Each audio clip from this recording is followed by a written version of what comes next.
Buenas tardes, estimado equipo de investigación y quienes estén mirando este video, eh, que esperamos difundir con quienes estén interesados e interesadas en conocer más sobre el pompón y el ecosistema en el que habita, o sea, las turberas. Esta presentación se encuentra marcada en un proyecto Fondesit titulado Socioecologías de cuidado en contextos de extracción del musgo Sphagnum magellanicum, pompón y salmón en el territorio insular de Chiloé. Está siendo pensada como manera de autoformarnos sobre estos temas como equipo de investigación en esta etapa inicial del proyecto, en la que estamos profundizando en el marco teórico conceptual, como en los ejes temáticos, pero también esperamos que sea difundida con otras personas que quieran conocer sobre la sistematización que hemos realizado en torno a este tema. Yo soy Anabel Sepúlveda Matos, estudiante de Antropología Social y practicante en este proyecto. Como decía entonces, en esta presentación nos autoformaremos en torno al musgo Sphagnum magellanicum, más conocido como pompón en Chiloé. De hecho, pompón en mapuzungún significa esponja o musgo. Este es el componente predominante del ecosistema de turberas que encontraremos en Chiloé. Es decir, no todas las turberas tendrán esta especie de Sphagnum en esta proporción. El contexto en el que nos enmarcamos específicamente en el proyecto es el de la extracción de este musgo, pero para ello primero es necesario que conozcamos qué es una turbera, qué es un pomponal, qué es la turba, qué es el musgo pompón y por qué son tan importantes en Chiloé y en el mundo. También abordaremos cómo los seres humanos han perturbado estos ecosistemas y sus especies. En este punto específicamente profundizaremos en la extracción del musgo pompón y cómo este se distingue de la extracción de turba, desde cuándo se realiza, quiénes lo realizan, en qué épocas, de qué manera, dónde se exporta, con qué fines, así como los impactos de estas actividades extractivas y de otras perturbaciones a nivel local y global. También abordaremos aspectos legislativos sobre la protección de las turberas y la extracción del pompón, junto a un debate que ha suscitado específicamente la actual ley sobre protección de turberas y que ya venía siendo debatido desde antes sobre si es posible hacer una extracción sustentable del pompón o si debiese conservarse tanto el pompón como la turba. Mi idea entonces es aportar con un panorama general sobre este fenómeno para que podamos tener una opinión informada, entendiendo que esta opinión, ya que la estamos formando desde lejos, porque la mayoría de nosotras y nosotros no habitamos el territorio de Chiloé, puede complejizarse aún más cuando conozcamos esta realidad de cerca. Pese a esto, una de las ideas importantes con la que me quedo de lo revisado y que quisiera transmitirla es que si bien la extracción del pompón y otras perturbaciones que afectan pomponales y turberas tienen importantes efectos a nivel local, nos afecta también a nosotras y a nosotros, aunque no habitemos Chiloé, y le afecta de hecho a todo el mundo. Esto nos invita entonces a posicionarnos respecto al tema, no únicamente por nuestra labor investigativa, sino también como participantes de este mundo.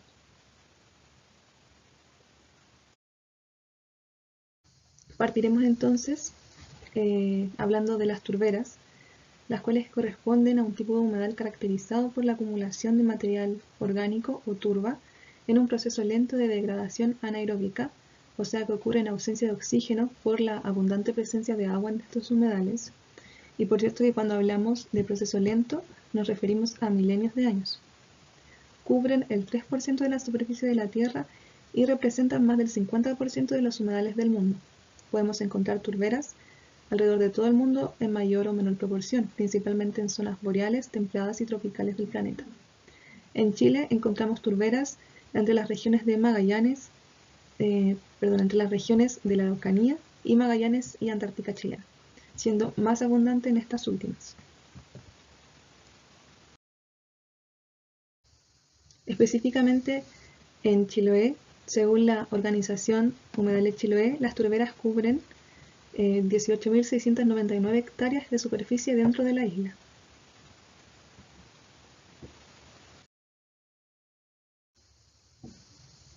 El arquitecto Nabón Espinosa, en su tesis de magíster, realiza un catastro de las turberas de Chiloé a partir de registros parciales existentes, como el realizado por el Servicio Nacional de Geología y Minería en el 2008, junto a un levantamiento exhaustivo sobre fotografía satelital que él realiza. En total se reconocen más de 500 unidades de turberas, como las llama él. Algunas de ellas las podemos encontrar en esta imagen. Y como indica el autor, al observar este mapa en donde se ubican turberas, ríos y lagos, es posible reconocer cómo estos parches que conforman los humedales se relacionan con la totalidad del sistema hidrológico, formando una red.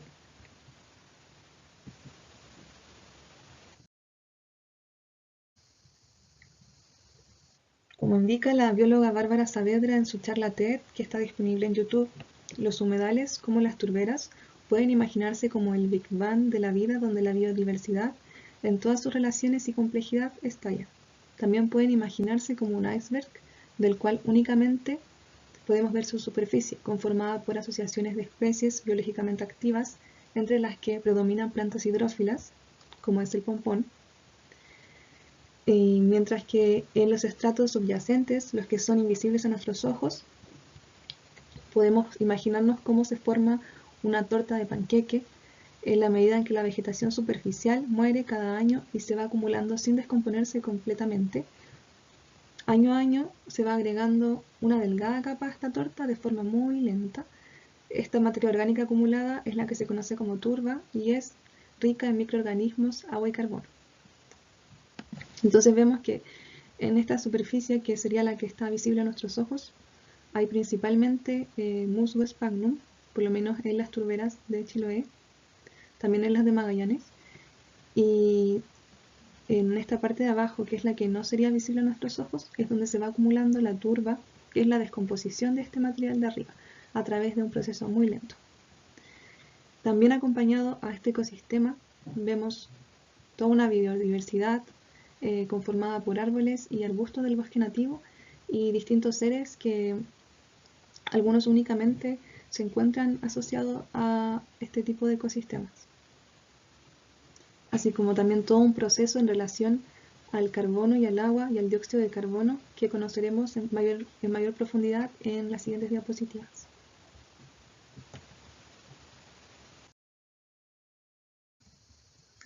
Entonces, solo para dar una pincelada de esto último que hablábamos, nos preguntaremos quiénes son los habitantes de las turberas. Como parte de la flora, podemos encontrar briófitas como el musgo sphagnum. Nos vamos a detener brevemente a hablar sobre el género Sphagnum, específicamente sobre Sphagnum magellanicum, que es la especie más abundante de este género. Sus cebras miden entre 15 y 20 centímetros de largo. Su tonalidad varía entre las diferentes estaciones del año. En época estival adquiere un color verde intenso y durante el resto del año se caracteriza por su color marrón rojizo. Se le suele ver cubriendo grandes superficies con mal drenaje en terrenos abiertos o cubriendo el suelo de los tepuales. Son conocidos como plantas hidrófilas porque tienen una gran capacidad de retener agua en sus tejidos y en el suelo, es decir, pueden retener hasta 20 veces su peso seco en agua. También este musgo puede absorber iones básicos que libera selectivamente como iones hidrógeno y de esta forma incrementa la acidez del medio. Esta acidez, combinada con la falta de oxígeno por el exceso de agua y por la presencia de un compuesto fenólico, que es el sphagnum, logra que se inhiba el crecimiento de otras plantas, lo que impide entonces la supervivencia de varios organismos, incluyendo a los descomponedores. De esta forma, todas estas condiciones descritas logran que el proceso de descomposición sea más lento en estos ecosistemas, por lo cual se acumula la turba. En síntesis, el musgo Sphagnum magellanicum, por ser el más abundante en las turberas del sur de Chile, no así el único, actúa como esponja, regulando el flujo de agua y manteniendo la humedad del suelo. También permite la acumulación de turba, contribuyendo a la captura de carbono, y proporciona un microhábitat para muchos organismos.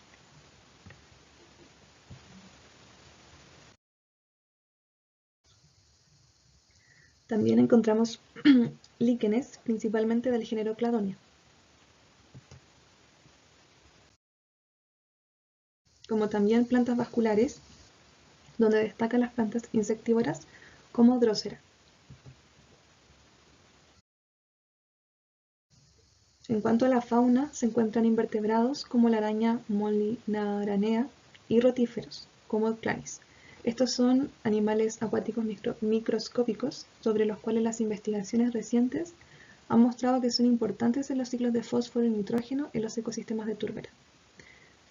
Lo traigo aquí a propósito de que incluso los seres más pequeños e invisibles al ojo humano son importantes en este entramado de relaciones que conforman la turbera, y si falta uno de ellos, cambia la totalidad de este ecosistema o ensamblaje de relaciones.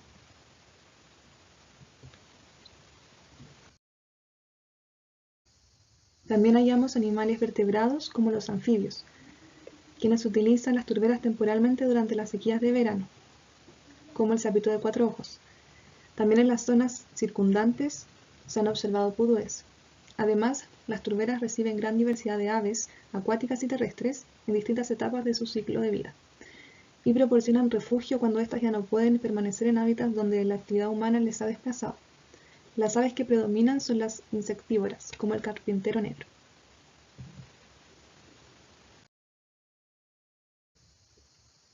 Las turberas han sido clasificadas de diversas maneras. Hay una distinción importante en lo que respecta a las turberas de Chiloé, y se basa en el origen de estas turberas. Podemos ver entonces que existen turberas naturales y turberas antropogénicas.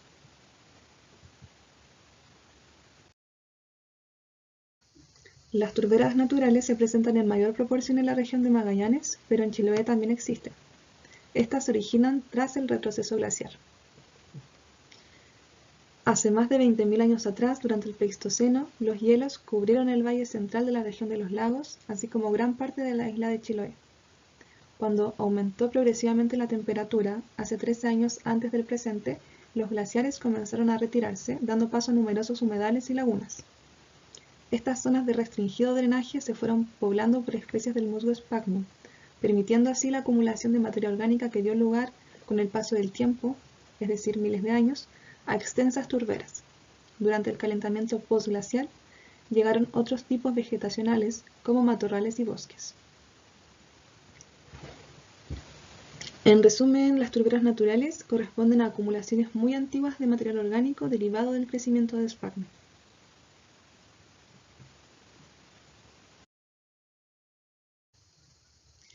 Las otras turberas son antropogénicas, es decir, que se han ido formando producto de la actividad humana. También son conocidas como pomponales o mallines, y también como formaciones secundarias de sphagnum. Estas son de origen reciente, formados posterior a la quema o talarrasa de bosques, de tepuales, cipresales o alerzales, en sitios con mal drenaje.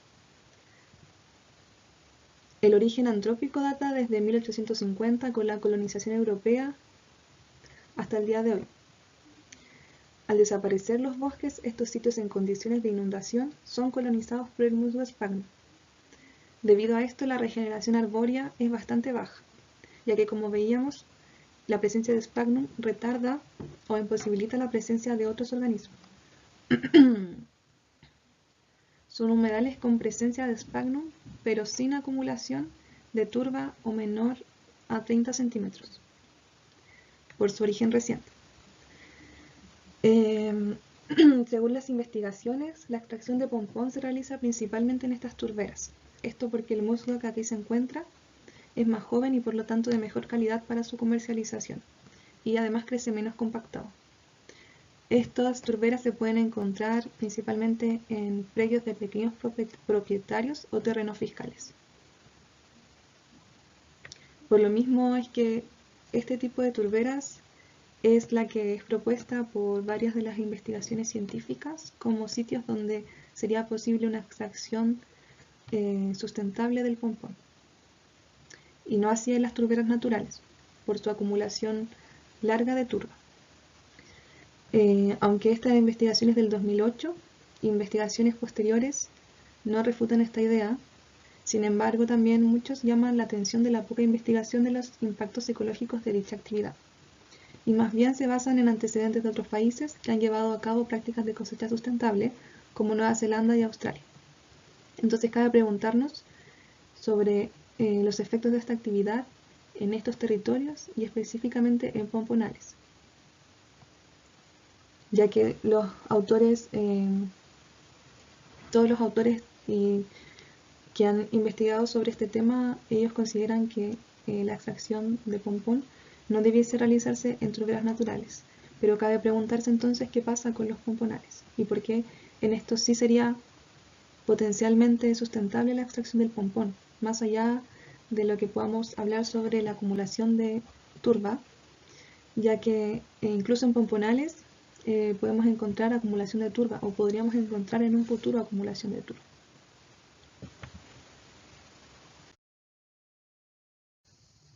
Además de la clasificación anterior, en la misma investigación se distingue según el nivel de perturbación causado por la extracción de pompón, en relación a lo cual se obtienen resultados diferidos sobre la diversidad florística. Se ordenan según los resultados de mayor a menor diversidad.